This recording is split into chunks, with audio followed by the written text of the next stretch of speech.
Everyone, how are you all? Hope you are doing great. So we have already completed chapter 6, the fight.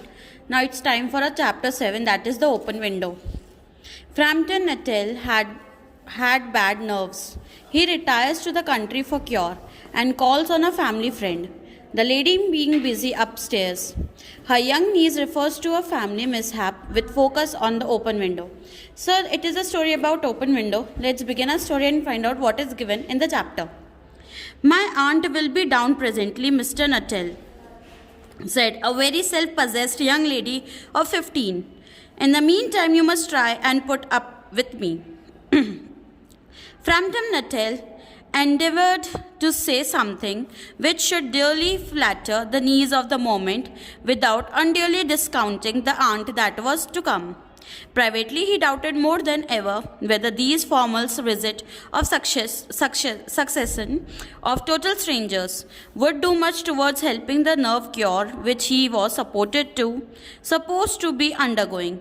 So, it is a story about Mr. Nuttall who is going to aunt's place, and my aunt will be down presently, Mr. Nuttall. He went to someone's place, and a 15-year-old young lady comes and says that my aunt will be coming downstairs very soon. Downstairs मतलब नीचे वाली floor पे जल्दी ही आएंगी. So he was waiting for him. I know how it will be, his sister had said when he was preparing to migrate to his rural retreat. You will bury yourself down there and not speak to a living soul, and your nerves will be worse than ever from mopping. I shall just give you letters of introduction to all the people I know there. Some of them, as far as I can remember, were quite nice. Frampton wonders whether Mrs. Seplenton, the lady to whom he was presenting one of the letters of introduction, came into the nice division. Do you know how many of the people round here? Asked the niece. When she judged that they had sufficient silent communion. Hardly a soul, said Frampton. My sister was staying here some 4 years ago, and she gave me a letter of introduction to some of the people here. So they both were having some conversation, and they were talking about the letter, and she said that she gave me a letter of introduction to some of the people here. So the 15-year-old and Mr. Frampton was having a small conversation over here. He made the last statement in a tone of distinct regret. Then you know practically nothing about my aunt, pursued the self-obsessed young lady. See, self-possessed young lady means she always think about herself. So the girl, which was 15 years old, says that you know nothing about my aunt. आप उनको अच्छे से नहीं जानते.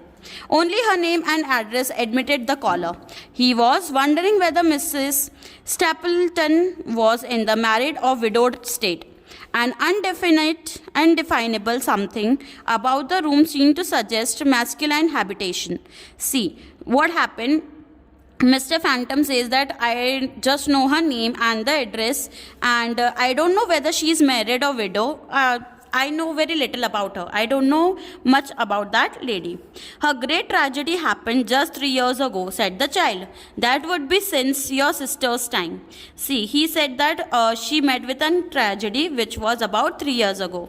Her tragedy? Asked Frampton. Somehow, this is restful country spot tragedy seem out of place.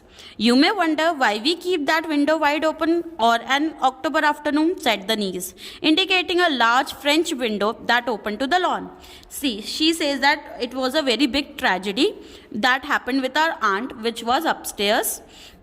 And the 15 years old says that you wonder why we keep the window open, which is facing the lawn. It is quite warm for the time of the year, said Frampton. But has that window got anything to do with the tragedy? See, he says that आजकल बहुत गर्मी हो रही है, तो शायद इसलिए आपने विंडो को ओपन रखा होगा. But हो सकता है कि विंडो ट्रेजेडी से रिलेटेड हो. Out through that window 3 years ago to a day, her husband and her 2 young brothers went off their day's shooting. They never came back. In crossing the moor to their favorite shooting ground, they were all three engulfed in a treacherous piece of bog. It had been that dreadful wet summer, and place that were safe in other years gave way suddenly without warning. Their bodies were never recovered. That was the dreadful part of it. Here, the child voice lost its self possessed note and became frattlingly human. See what happened, why they keep the window open, because from that window she saw her husband and two young brother going for shooting and they never come back. They went to their normal shooting place and it was a plain ground, and something bad happened to them, and it was they found themselves in bog means दलदल. वो दलदल में फंस गए थे, और दलदल एक ऐसी चीज़ होती है जहाँ आप जाओ तो आप उसके अंदर फंसते चले जाओगे and you are unable to come out. So that the same thing happened with 3 of them and they never came back and their body was never found. Poor aunt always thinks that they will come back someday. They and the little brown spaniel that was lost with them and walk in that window just as they used to do. That is why the window is kept open every morning till it is quite dusk. Poor dear aunt. She has often told me how they went out, her husband with her white waterproof coat over his arm, and Ronnie, her youngest brother, singing Bertie, why do you bow? As he always did, the tease her because she said it got her nerves. Do you know something? Sometimes on still quiet evening like this, I almost get a creepy feeling that they will all walk in through that window.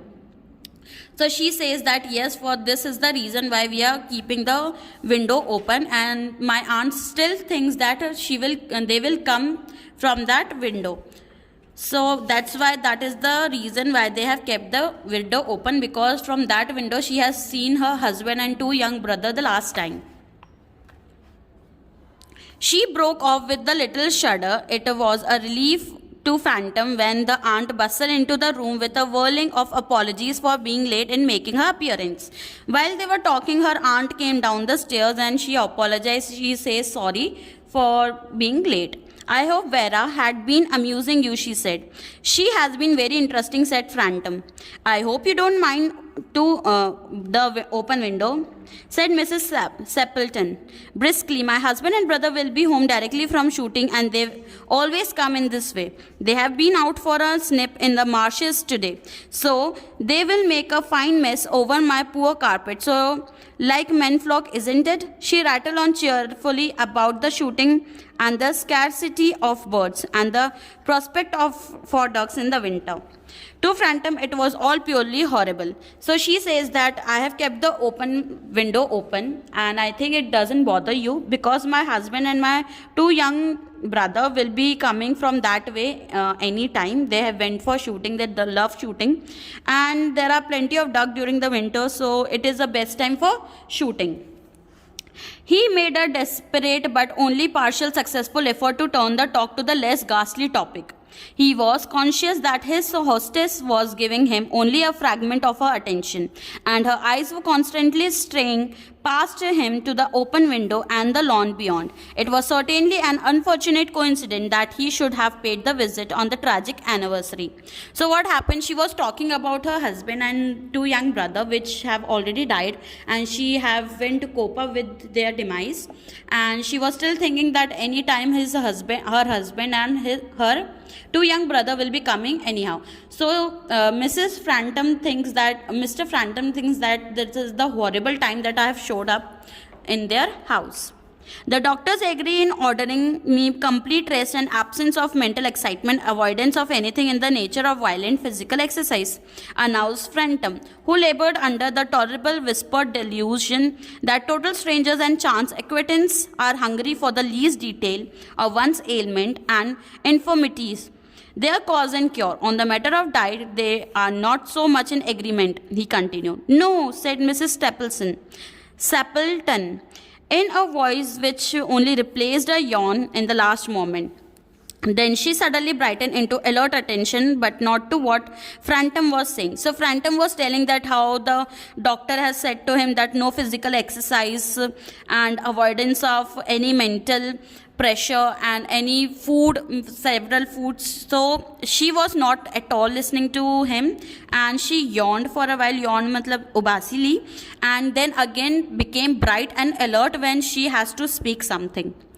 Here they are at last, she cried, just in time for tea, and don't they look as they were muddy up to the eyes. अब एकदम से वो बोलती है Mrs फ्रैंटम कि देखो मेरे husband और मेरे 2 यंग ब्रदर और मेरा डॉग वो आ गए, बिल्कुल टाइम पे, बिल्कुल चाय के टाइम पे आ गए. Phantom shivered slightly and turned towards the knees with a looking intently to convey sympathetic comprehension. The child was staring out through the open window with a dazed horror in her eyes. In a chill shock of nameless fear, Phantom swung round in his seat and looked in the same direction. In the deepening twilight, 3 figures were walking across the lawn towards the window. They all carried guns under their arms, and one of them was additionally burdened with a white coat hung over his shoulder. A tired brown spaniel kept close to their heels. Noisily they neared the house, and then a hoarse young voice chanted out of the dusk, "I say, Betty, why do you bound?" So Mr. Phantom shivered means he started shivering and looked out of the window and looked at the girl, 15-year-old girl, and he was in dilemma that what had happened. She told me that they have died, and why the 3 figures are coming along with their dog towards the house. Phantom grabbed wildly at his stick and had the hall door, the grave drive, and front gate were dimly noted stages in his headlong retreat. A cyclist coming along the road had to run into the hedge to avoid imminent collision. "Here we are, my dear," said the bearer of the white mosquitoes coming in through the window. "Who was that who bolted out as we came up?" "A most extraordinary man, Mrs. Nuttall," said Mrs. Stapleton. "He could only talk about his illness and dash off without a goodbye or apology when you arrived. One would think he has seen a ghost." So what happened? Phantom grabbed wildly his stick and hat, and he ran towards the outside the door.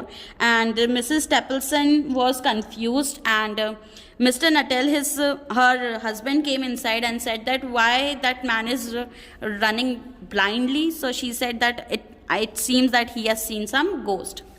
"I expect it was Spaniel," said the niece calmly. "He told me he had a horror of dogs. He was once hunted into a cemetery somewhere on the banks of Ganges by a pack of dogs, and had to spend the night in nearly dug grave into the creatures snaggling and grinding and foaming just above him, enough to make anyone lose their nerve. Romance at short notice were her speciality." So what happened? The girl says that he told me that he has a fear of dogs. So while seeing a dog, he ran, because one day he was chased by some dogs, and he ran, and he has to hide in the grave, in the cave and all. So he has a fear of dogs, so he went away. So this is a story, quite funny, quite horror, about a girl and Mr. Phantom and the lady Mrs. Stapleton. So hope you have understood the lesson. Complete your classwork copy, study well, and if you have any doubt you can ask me during the doubt session. Thank you.